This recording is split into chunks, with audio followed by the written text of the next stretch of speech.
कक्षा 10 एक्सरसाइज 1.3 और ये पहली एक्सरसाइज है जिसका नाम है वास्तविक संख्याएं। और इसका पहला क्वेश्चन है, दर्शाइए कि √2 एक अप्रिमेय संख्या है।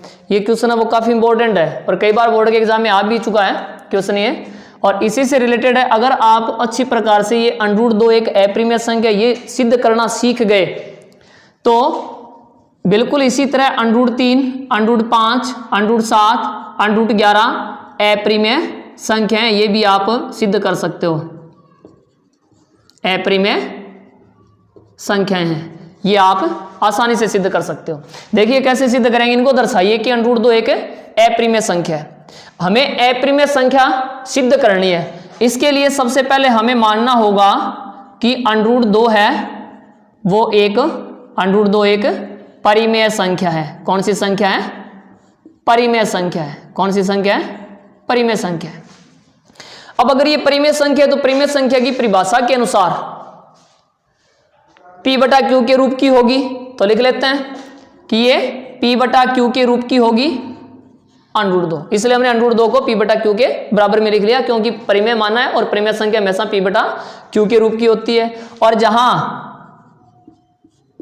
Q ≠ 0 होता है तथा ये जो P व Q है ये सह अभाज्य संख्या है। सह अभाज्य संख्या है। कौन सी संख्या है? सह अभाज्य संख्या है। यानी कि सह अभाज्य संख्या, इसका अर्थ ये हो गया कि यहां पे लिख देता हूं ब्रैकेट के अंदर, अथवा P व Q का कोई उभयनिष्ठ गुणनखंड नहीं है। P व Q का कोई उभयनिष्ठ गुणनखंड नहीं है। P व Q का कोई उभयनिष्ठ गुणनखंड नहीं है।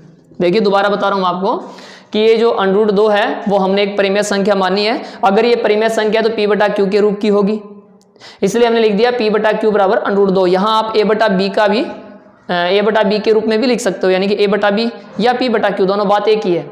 अब अगर ये परिमेय संख्या है तो परिमेय संख्या की परिभाषा के अनुसार बटे के अंदर कभी भी 0 नहीं होता, यानी कि इसका हर है वो 0 नहीं होता। तथा P और Q दोनों सहअभाज्य संख्या, यानी कि P और Q इन दोनों के अंदर किसी भी संख्या का भाग नहीं जाता, यानी कि इनका कोई उभयनिष्ठ गुणनखंड नहीं है। मेरी बात समझ रहे होंगे आप।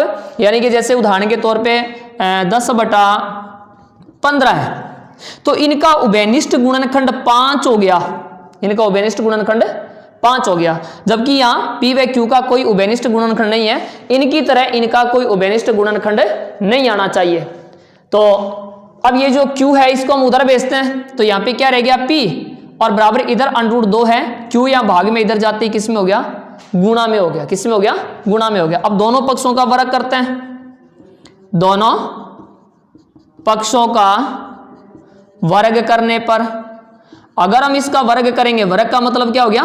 घात 2 लगानी है, यानी P की घात 2, P का वर्ग हो गया P², और इधर √2 गुणा Q, इसका वर्ग √2 गुणा Q की होल स्क्वायर।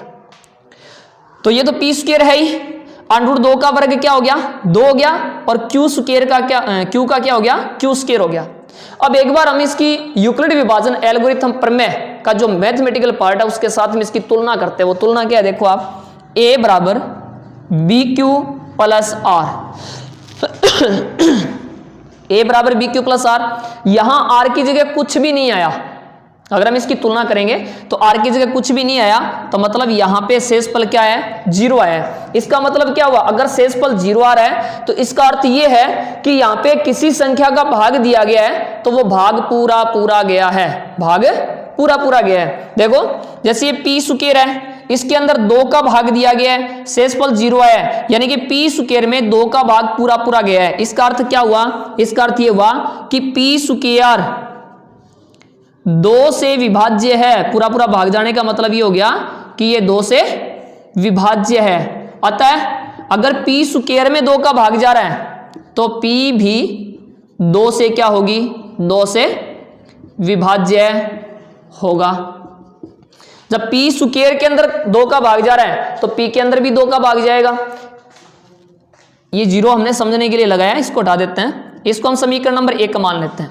अब फिर से हम क्या करते हैं कि P बराबर यहां 2Q² है तो आप ले लीजिए 2a स्क्वायर या 2c स्क्वायर या 2x स्क्वायर, कुछ 2x कुछ भी ले लीजिए। p बराबर 2a या 2x 2b कुछ भी ले सकते हो आप, लेकिन लेना यहां पे जो संख्या आ रही है वही लेनी है यहां पे। तो p बराबर हमने क्या ले लिया 2a। अब दोनों पक्षों का वर्ग करते हैं, दोनों पक्षों का वर्ग करने पर, दोनों पक्षों का वर्ग करेंगे तो ये आ गया p स्क्वायर और इधर आ गया 2a की होल स्क्वायर। तो ये हो गया, मैं यहां पे लिख रहा हूं p स्क्वायर बराबर 2 का वर्ग 4 a स्क्वायर। अब देखिए समीकरण नंबर 1 में देखो आप, p स्क्वायर का मान किसके बराबर है 2q स्क्वायर के बराबर। तो यहां जो p स्क्वायर है इसकी जगह हम क्या कर देंगे 2q स्क्वायर, क्या कर देंगे 2q स्क्वायर। तो यहां पे हमने p स्क्वायर की जगह 2q स्क्वायर कर दिया और आगे 4a स्क्वायर है और हमने क्या लिखा है p स्क्वायर बराबर 2q स्क्वायर, यहां से लिखा है समीकरण 1 से। किससे लिखा है समीकरण 1 से। अब 2 या गुणा में उधर जाते किस में होगा भाग में, तो q स्क्वायर बराबर क्या हो जाएगा 4a स्क्वायर, 2 आ गया भाग में, तो q स्क्वायर बराबर 4 में 2 का भाग 2 बार जा रहा है a स्क्वायर। अब इसकी फिर से आप यूक्लिड विभाजन एल्गोरिथम प्रमेय के मैथमेटिकल पार्ट से तुलना करके देखो, वो क्या है a बराबर BQ प्लस R है, यहां R की जगह कुछ नहीं आया मतलब 0 है। इसका अर्थ ये हुआ कि Q स्क्वायर के अंदर 2 का भाग गया है 0 बार, पूरा गया और शेषफल 0 आया, a स्क्वायर बार गया है। Q स्क्वायर के अंदर 2 का भाग पूरा गया है, a स्क्वायर बार गया है और शेषफल क्या है 0 आया है। तो इसका अर्थ ये हो गया कि Q स्क्वायर है वो 2 से विभाज्य है, Q स्क्वायर 2 से विभाज्य है। क्या लिखेंगे Q स्क्वायर 2 से विभाज्य है, किससे विभाज्य है 2 से विभाज्य है, अतः Q भी 2 से विभाज्य होगा, विभाज्य होगा। अब एक बात देखिए आप, हमने क्या लिखा कोई उभयनिष्ठ गुणनखंड नहीं है, मतलब ऐसी कोई संख्या नहीं है जिसका भाग p और q दोनों के अंदर पूरा जाता हो। जबकि यहां पे देखो p 2 से विभाज्य है और q 2 से विभाज्य है, यानी कि p व q का उभयनिष्ठ गुणनखंड आ गया, p व q का उभयनिष्ठ गुणनखंड क्या आ गया उभयनिष्ठ गुणनखंड 2 है। क्या है 2 है, क्यों, क्योंकि देखो p के अंदर 2 का भाग जा रहा है, यहां पे लिखा है हमने, और q के अंदर भी 2 का भाग जा रहा है। अब p और q दोनों के अंदर 2 का भाग जा रहा है, इसका मतलब ये हुआ कि p और q का उभयनिष्ठ गुणनखंड क्या है 2 है। अब अगर इसका उभयनिष्ठ गुणनखंड है, हमने क्या माना p व q का कोई उभयनिष्ठ गुणनखंड नहीं है, तो यहां पे अपनी बात का विरोध हो रहा है कि नहीं हो रहा है, हो रहा है ना, क्योंकि पहले हमने मान लिया कि इनका कोई गुणनखंड है ही नहीं उभयनिष्ठ गुणनखंड, और यहां पे क्या आ गया उभयनिष्ठ गुणनखंड आ गया, मतलब हमने जो बात मानी है उसका विरोध हो रहा है, यानी कि यहां विरोधाभास हो रहा है, यहां विरोधाभास हो रहा है। क्या हो रहा है विरोधाभास हो रहा है, हमारा मानना गलत है, हमारा मानना गलत है, अतः √2 एक अपरिमेय संख्या है, अपरिमेय संख्या है। प्रश्न समझ में आया होगा। देखो दर्शाइए कि √2 एक अपरिमेय संख्या है। ये कई बार बोर्ड के एग्जाम में आ चुका है, ये क्वेश्चन कई बार आया हुआ क्वेश्चन है ये बोर्ड के एग्जाम में, तो बड़ा इंपॉर्टेंट क्वेश्चन है। अगर आप ये एक क्वेश्चन सीख गए तो बाकी ये जो √3 √5 √7 √11 √13 ये आप आराम से कर सकते हो। कैसे कर सकते हो मैं आपको बता दूंगा। सबसे पहले इसको आप एक बार फिर से देख लीजिए कि दर्शाइए कि √2 एक अपरिमेय संख्या, हमने क्या मानना है इसको परिमेय मानना है, और परिमेय मानना है तो परिमेय p बटा q के रूप की होती है, अतः p बटा q बराबर √2 हो गया, जहां q is not equal to 0। ये तो पता ही आपको कि परिमेय संख्या के अंदर बटे में कभी 0 नहीं होता। p व q सहभाज्य संख्या है, यानी कि इनका कोई उभयनिष्ठ गुणनखंड भी नहीं होता। तो ये q यहाँ भाग में है, उधर जाते गुणा में हो गया, दोनों पक्षों का वर्ग कर दिया तो p स्क्वायर बराबर 2q स्क्वायर आ गया। यूक्लिड विभाजन एल्गोरिथम प्रमेय के मैथमेटिकल पार्ट से अगर हम कंपैरिजन करेंगे तो यहां पे जिस संख्या का भाग दिया जाता है वो 2 है और शेषफल यहां पे कुछ नहीं आ रहा है, मतलब 0 है। इसका अर्थ ये हो गया कि p स्क्वायर के अंदर 2 का भाग q स्क्वायर बार गया और शेषफल आ गया 0, यानी कि p स्क्वायर है वो 2 से विभाज्य है। तो p स्क्वायर 2 से विभाज्य है तो p के अंदर भी 2 का भाग जाएगा, जब p स्क्वायर में जा रहा है तो p में जाएगा ही जाएगा। अब फिर से क्या करते हैं, यहाँ p स्क्वायर बराबर 2q स्क्वायर है, तो p बराबर यहाँ पे 2q है तो 2q स्क्वायर है तो यहाँ पे 2a ले लेंगे या 2c ले लो आप, कुछ भी ले सकते हो। तो P बराबर हमने 2a ले लिया, यहां ये 2 लेना जरूरी है।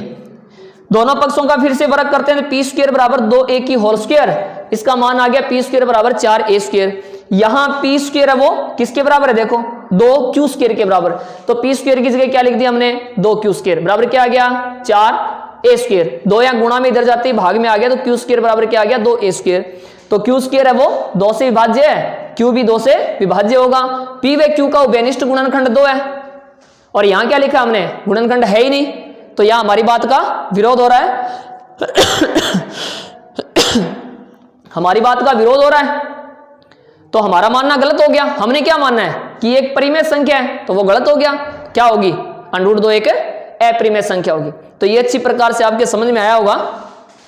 अभी इसका अगला क्वेश्चन देखिए आप, जैसे अगर हमें ये √3, √5, √7, √11 इनको अपरिमेय दर्शाना है, तो बिल्कुल बस अगर आपकी ये याद हो गया तो बाकी सारा अपने आप याद हो गया। कैसे हो गया देखो, यहां हमें एक बार मैं ये करके बताता हूं, √3 एक अपरिमेय संख्या है, यानी 2 की जगह हमने क्या किया 3 किया, तो √3 का हो गया ना।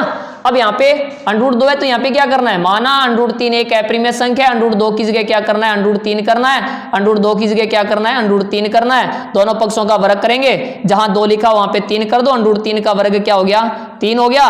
पी स्क्वायर है वो 3 से विभाज्य है, P भी किससे विभाज्य होगा 3 से होगा। तो P बराबर यहाँ पे क्या लेंगे 2a की बजाय 3a, दोनों पक्षों का वर्ग करेंगे, यहाँ पे 3 करेंगे। P स्क्वायर बराबर यहाँ पे क्या हो जाएगा 3 का वर्ग 9 हो जाएगा। यहाँ पे क्या होगा P स्क्वायर है वो 3q स्क्वायर के बराबर है, फिर यहाँ पे 3 का वर्ग लिखना है 9, और यहाँ पे क्या लिखना है 9, 3 ये गुणा में है, इधर जाते किस में हो गया भाग में, यहाँ पे क्या आ गया 3a स्क्वायर। तो q स्क्वायर वो किससे विभाज्य है 3 से, तो q किससे होगा 3 से होगा। p व q का उभयनिष्ठ गुणनखंड क्या हो गया 3 हो गया।